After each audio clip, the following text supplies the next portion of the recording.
साथियों, behalf of suspended student की जो कमेटी बनी है उसमें मैं भी हूँ। सबसे पहले तो निवेदिता मैम को जो यहाँ पर हमारे साथ उस दिन बात रखने के लिए जो नोटिस भेजा गया, हम अपनी कमेटी की तरफ से इसको कंडम करते हैं और वाइस चांसलर को बताते हैं कि टीचर हमारे साथ आएगा और आप ऐसा नहीं कर पाएंगे क्योंकि टीचरों के साथ भी हम ही खड़े हुए हैं।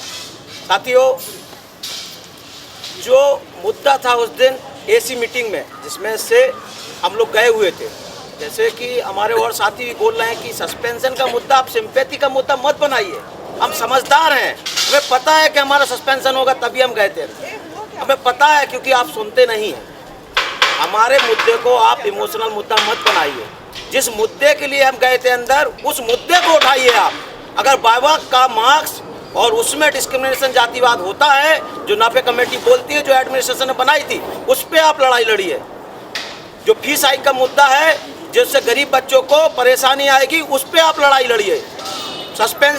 सस्पेंशन तो तुरंत वापस हो जाएगा अगर हमारे मुद्दे क्लिंच हो जाएंगे, और अगर मुद्दे क्लिंच नहीं हो तो हमारा सस्पेंशन का कोई मतलब नहीं बचता है। ये हमारी मोरल रिस्पॉन्सिबिलिटी बनती है कि हमें कोई फर्क नहीं पड़ता है। अगर हमारे मुद्दे क्लिंच नहीं होंगे तो हमें सस्पेंशन का कोई मतलब ही नहीं बचेगा, क्योंकि वहाँ जो लोग भी गए थे, जो अंदर गए थे, वो सब सोशल जस्टिस का नारा लेके नहीं गए थे, सोशल जस्टिस को पारित करवाने गए थे।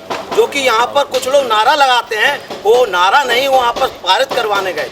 साथियों, जैसा कि अभी यूजीसी गजट के बारे में बोला जा रहा है, एक डूटा का आपको याद होगा, डूटा की नंदिता नारायण वगैरह इन लोगों ने एक लड़ाई बहुत लड़ी थी। जो यूजीसी का गजट आया था ड्यू में, उसको इन लोगों ने पॉलिटिकल लड़ाई के कारण, पॉलिटिकल लड़ाई से उसको वापस करवाया था। क्या ये यूजीसी का गजट हम वापस नहीं करवा पाएंगे? ये लड़ाई है, पॉलिटिकल लड़ाई है।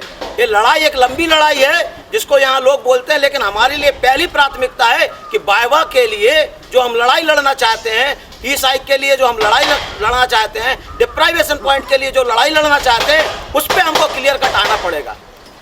साथियों, आप जैसे देख रहे हैं, जैसे सर ने भी बोला है अभी कि जो बाहर बैठा सरकार है और जो कैंपस में बैठी सरकार है, इनका रवैया एक है।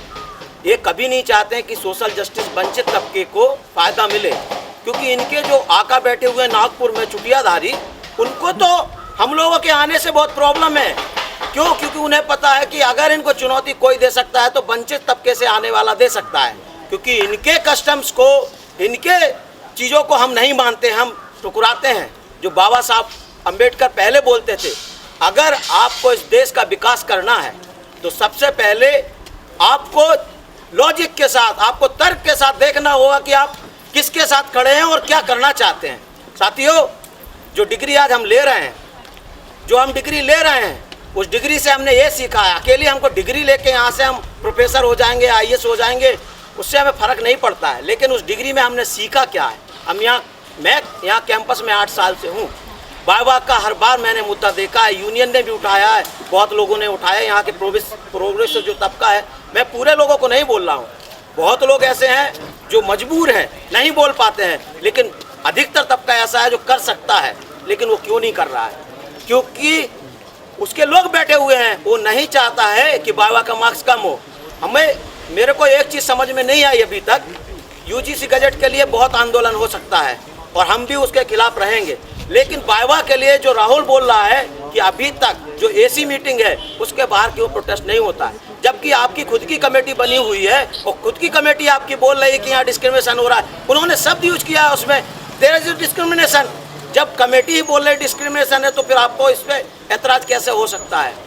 साथियों, इसकी लड़ाई है। हम कॉमन स्टूडेंट से और अपने टीचरों से, जो प्रोग्रेस तबके के टीचर हैं, उनसे अपील करना चाहते हैं कि साथियों, पहले एक लड़ाई लड़िए। पहले एक लड़ाई ये लड़िए कि वाइवा का मार्क्स कम होना चाहिए, दूसरी लड़ाई लड़िए कि फीस हाइक का मुद्दा कम होना चाहिए, तीसरी लड़ाई लड़िए डिप्राइवेशन पॉइंट कम होना चाहिए, और चौथी लड़ाई जो है जो यूजीसी गजट, वो सब एक साथ है। जब हम ये मुद्दे क्लिंच करेंगे तो यूजीसी की जो गाइडलाइन है उसको तो हम और पहले कर लेंगे। कारण है उसका, क्योंकि जेएनयू एक ऑटोनोमस बॉडी है, ये ऑटोनोमस बॉडी है, इसमें एकेडमिक काउंसिल में जाएगा मामला, ये वहाँ से खारिज करेंगे, इसके बाद ये थोप नहीं पाएंगे, यूजीसी इन पर थोप नहीं पाएगी, तो वो तो आपको पहले ही खारिज करना है। लेकिन जिस कैंपस में बैठ के जो टीचर्स स्टूडेंट के साथ जाति के आधार पे भेदभाव कर रहे हैं, उसके लिए कौन सी लड़ाई लड़ेंगे? ये 11 लड़के जो सस्पेंड हुए हैं, ये सस्पेंड किस लिए हुए हैं, इसको आपको दिमाग में बैठाने की ज़रूरत है। इसको आपको समझने की ज़रूरत है कि ये 11 लड़के जिस लिए सस्पेंड हुए हैं उस मुद्दे को हमें बनाए रखना है। हम आज जो हम लोग मेमोरेंडम दे के आए हैं, हम लोग की हियरिंग थी, उसमें हम लोग को बुलाया गया था।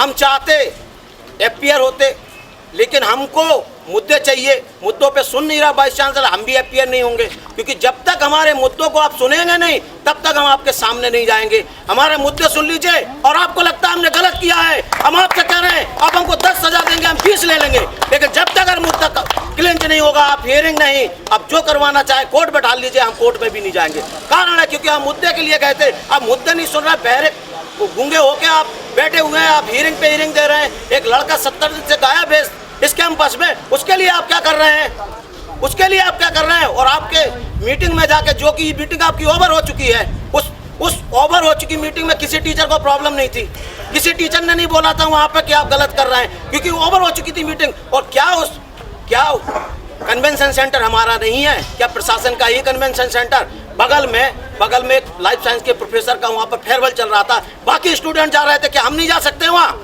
क्या हम नहीं जा सकते?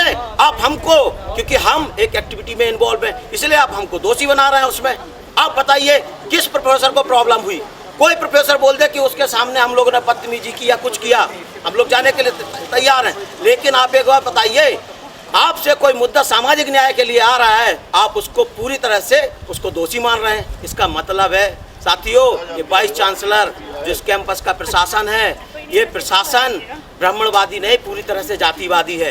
क्योंकि अगर जाति का मुद्दा अगर आप इस कैंपस में सॉल्व नहीं करना चाहते हैं, सामाजिक न्याय का मुद्दा आप सॉल्व नहीं करना चाहते हैं, तो इसका मतलब है कि आप एक वर्ग को आगे बढ़ाना चाहते हैं। साथियों, हमारी एक आप लोगों से बहुत गुजारिश है, और इस देश के लोगों से भी गुजारिश है, और जो भी पूरे जितने भी लोग हैं जो प्रोग्रेसिव तबके से आते हैं, जो अपने आप को मानते हैं और क्लेम भी करते हैं, और उन लोगों ने किया भी है। ऐसा नहीं है कि लोगों ने नहीं किया, हम इसको डिनाई नहीं कर सकते कि लोगों ने नहीं किया। हम सबसे एक अपील करते हैं, ये लड़ाई 11 स्टूडेंटों की नहीं है, ये लड़ाई अकेले GNU की नहीं है, ये लड़ाई एक कम्युनिटी की नहीं है, ये लड़ाई पूरे देश की है। और इस देश की लड़ाई में आपको आना होगा।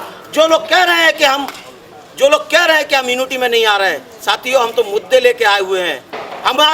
हम मुद्दे पहले से ही लेके आए हुए हैं। हम यूनिटी में क्यों नहीं जाएंगे? क्योंकि हम तो समाज की बात कर रहे हैं। आप आइए हमारे साथ ज्वाइन करिए, हम ओपन रखे हुए हैं। कोई भी हमारे साथ आके, हम कैंपस की तो छोड़िए, हम पूरे देश से कह रहे हैं कि आप आइए हमारे साथ, हम आपको सबको स्वागत करते हैं। लेकिन लड़ाई होगी, मुद्दों की लड़ाई होगी। जो मुद्दे हैं उनसे हम नहीं डिगने वाले हैं। रस्टिकेशन, टर्मिनेशन, जो मिलना है मिल जाए, लेकिन जो इस देश में गरीब गांव से बैठा हुआ है, उड़ीसा के गांव में बैठा हुआ है, बुंदेलखंड के गांव में बैठा हुआ और बिहार के गांव में बैठा हुआ है, उसकी हम लड़ाई लड़ेंगे। हम अपने सस्पेंशन के खिलाफ लड़ाई नहीं लड़ेंगे। हम पहली लड़ाई लड़ेंगे कि बाबा का मार्क्स कम होना चाहिए। जो आने वाला एकेडमिक सेशन है उसमें एक बच्चे के साथ जाति के आधार पे बिल्कुल शोषण नहीं होना चाहिए। अगर शोषण हुआ, आपने अभी तो हमको नोटिस भेजा है, हम आपको इस कैंपस से उखाड़ के फेंकेंगे, हम इस कैंपस से आपको खदेड़ के फेंकेंगे, क्योंकि ये हमारी ताकत है, हमारी ये जज्बा है और हमारा ये अधिकार है। क्योंकि बाबा साहब संविधान लिख के गए हैं, उस संविधान के तहत हम अपना अधिकार मांग रहे हैं। साथियों, मैं एक बात कहना चाहता हूँ, यहाँ पर OBC प्रोफेसर नहीं है, OBC एसोसिएट प्रोफेसर नहीं है। OBC का मात्र 29 असिस्टेंट प्रोफेसर है। सर जान रहे होंगे, यहाँ पूरी फैकल्टी 610 है। हमने RTI डाली थी 2016 में, उसमें 610 में से OBC का 29 प्रोफेसर आता है। साथियों, एक लॉजिक के साथ आप बताइए, जिसको देश में 27% मंडल कमीशन के आधार पर लागू किया गया, क्या उसका 29 प्रोफेसर बनता है 610 के हिसाब से? साथियों, कमी हमारे घर में भी है। आप उछल के मोदी के खिलाफ बोलिए, आप उछल के फासिस्ट सरकार के खिलाफ बोलिए, लेकिन साथियों, अगर आपका भाई भी बिगड़ा है तो उसके खिलाफ भी बोलिए। आपको रिकॉग्नाइज करना होगा कि आप एक ऐसी जगह खड़े हुए हैं जहां आपको हर डिस्क्रिमिनेशन के खिलाफ खड़ा होना होगा। नहीं तो ये शील्ड करने से कोई फायदा नहीं। मोदी के खिलाफ सबसे ज्यादा अगर कोई संघर्ष कर रहा तो बिहार का एक मजदूर कर रहा है, बिहार का एक वंचित तबका कर रहा है। साथियों, मोदी के लिए हम लोग पहली चुनौती है। लेकिन साथियों, मैं ये भी कहना चाहता हूँ, जो यहाँ चोला ओढ़ के बैठे हुए लोग हैं, जो जातिगत शोषण कर रहे हैं, क्या हम उनके खिलाफ नहीं लड़ेंगे? क्या हमारी लड़ाई नहीं है? साथियों, जो बच्चे हमारे आके हर साल कितनों का कैरियर खराब हो जाता है, हमारे साथ कैसे लड़के हमने देखे हैं। मैं भी कम नंबर पाया था इंटरव्यू में, लेकिन मेरा इंटरव्यू रिटन में इतना ज़्यादा था कि मैं क्वालिफाई कर गया था। लेकिन साथ ही हमने उनको देखा घुटते, बार बार जेएनयू का एंट्रेंस देते हैं, बार बार निकाले जाते हैं। उनके 2 साल और 1 साल का कौन हिसाब देगा? उनके 1 साल का हिसाब कौन देगा? ये एकेडमिक्स करप्शन जो आप कर रहे हैं, जो एकेडमिक्स करप्शन आप देश में कर रहे हैं, उसका जवाब कौन देगा? उन बच्चों के साथ जिनके साथ जाति के आधार पर भेदभाव कर रहे हैं, उनका हिसाब कौन देगा? उनका हिसाब हम लेंगे। उनका हिसाब हम लेंगे। जब तक इस कैंपस में हैं, जब तक इस कैंपस में आपको हिसाब देना होगा। नहीं देंगे तो अब आपकी जबान से खींच के लेंगे, आपको पास करना होगा। साथियों, बहुत भी वक्ता है अभी और टाइम कम है। मैं आप लोगों से अपील करता हूं, हमारे जुलूस में आइए, इस जातिवाद के खिलाफ लड़ाई लड़िए। और लड़ाई ऐसी लड़िए ना कि एक बार वाइवा का मुद्दा उठाया हम लोगों ने, हमारा सस्पेंशन बाद में खत्म हो, पहले वाइवा का मुद्दा खत्म हो। साथियों, पीसाई का मुद्दा खत्म हो, नहीं तो हम आपको बता रहे हैं कि सिंपैथी नहीं लेना चाहते हैं, हमारे साथ आपको आने का फिर कोई मतलब नहीं बचेगा अगर ये मुद्दे आप क्लिंच नहीं करते। साथियों, सभी साथियों का बहुत बहुत धन्यवाद जो हमारी सॉलिडरिटी में आए हुए हैं। इसी के साथ जय भीम, जय मंडल।